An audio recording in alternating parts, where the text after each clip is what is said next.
पानी आएगा और बनाने के लिए भी आपका दिल करेगा। कोई मुश्किल नहीं, बहुत आसान है, आप भी बना। ये हमारी कटोरियाँ खूबसूरत तरीके से बन चुकी हैं। अब इसके अंदर हम फिलिंग करते हैं और आपको भी दिखाते हैं।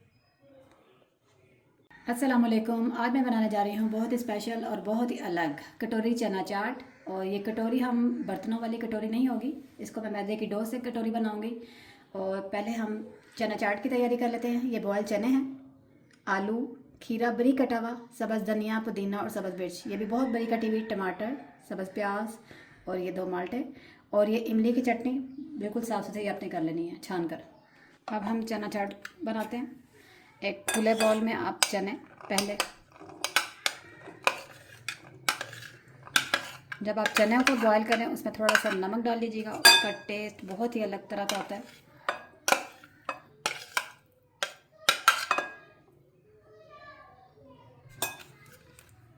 इसके बाद टमाटर और प्याज, हम डालते हैं खीरा,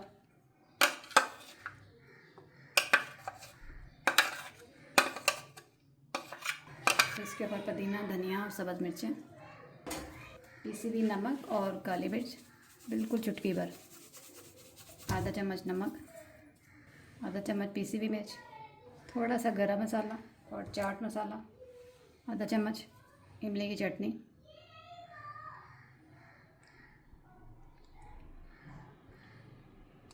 अब इसके ऊपर हम अपने किन्नू,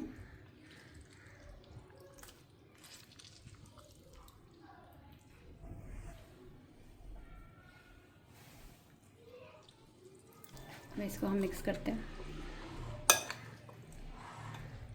चटपटी कटोरी चना चाट। चलें जी, ये तो हमारी चना चाट रेडी है। अब हम इनकी कटोरियों के लिए डो का आटा गूंद लेते हैं। ये हम कटोरियों के लिए मैदे के डो गूंदते हैं। मैंने तकरीबन 2 प्याली मैदा लिया। इसके अंदर हम आधी चम्मच नमक और 2 चम्मच हम इसके अंदर ऑयल, सिर्फ 2 चम्मच। अब इसको हम पहले मिक्स करेंगे। अब थोड़ा थोड़ा पानी डाल के हम जिस तरह आटा गूंदते हैं गंदम का, इसी तरह मैदे की डो, ना ज़्यादा सख्त ना ज़्यादा नरम। आटा इसी तरह थोड़ा थोड़ा पानी डाल के आपने इसको इकट्ठा कर लेना है, फिर इसको गूंदना शुरू कर देना है। ये आटा हमारा बिल्कुल ये इकट्ठा हो गया। अब इसको हम गंदम के आटे की तरह गूंदते हैं।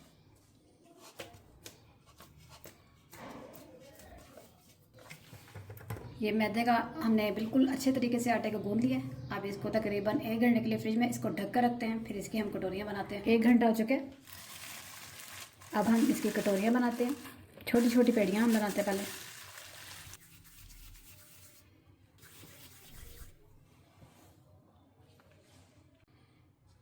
अब हम रोटी बनाते हैं, ना ज़्यादा पतली ना ज़्यादा मोटी, बस मुनासिब। फिर से इसको आटे से ड्राई लगाते हैं।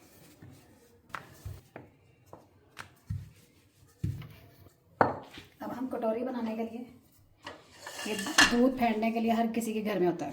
अब इसके ऊपर हम ऑयल लगाएंगे, इसको ऐसे रखेंगे, इसके किनारों को ऐसे दबा देंगे क्योंकि किनारे हम बाद में काट भी लेंगे। अब इसके ऊपर हम कांटे से ये करेंगे ताकि रोटी हमारी, ये कटोरी फूले ना, क्योंकि ये मैदे की डो है, ये फूलेगी। कांटे से हम इसको ऐसे ऐसे करेंगे।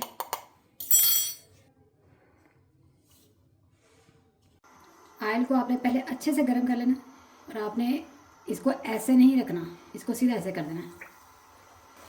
ऑयल आपने लाजमी लगाना है, चाहे आपके पास इस साइज़ की अगर कटोरी है, कटोरी नहीं है तो ये दूध फेंटने वाली डोंगी तो हर किसी के घर में होती है। जब ऑयल लगाएंगे तो ये रोटी खुद ब खुद ही किनारे छोड़ देगी।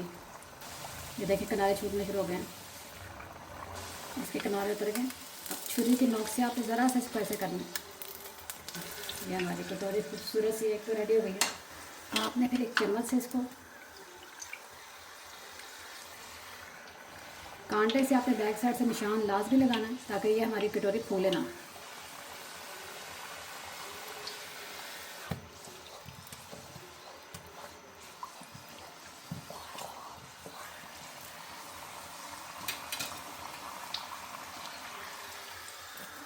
चलो ये हमारी खूबसूरत सी कटोरी रेडी है। अब इसको निकालते हैं। ये हमारी कटोरियाँ खूबसूरत तरीके से बन चुकी हैं। अब इसके अंदर हम फिलिंग करते हैं और आपको भी दिखाते हैं। अब हम सबसे पहले मज़ेदार से आलू चने,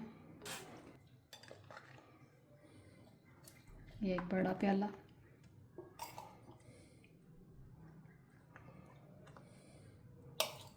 अब इसके ऊपर हम डाल लेंगे अपनी चटनी मिली दही,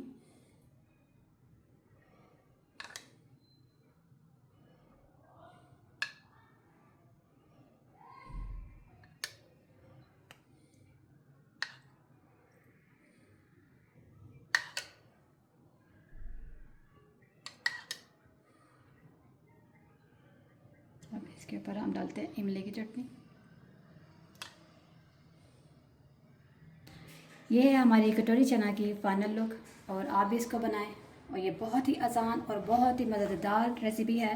रमज़ान में ये स्पेशली गेस्ट के लिए आप बनाएं और इन्जॉय करें। वीडियो अच्छी लगे लाइक करें, सब्सक्राइब करें। अपना बहुत सारा ख्याल रखें। अल्लाह हाफिज़।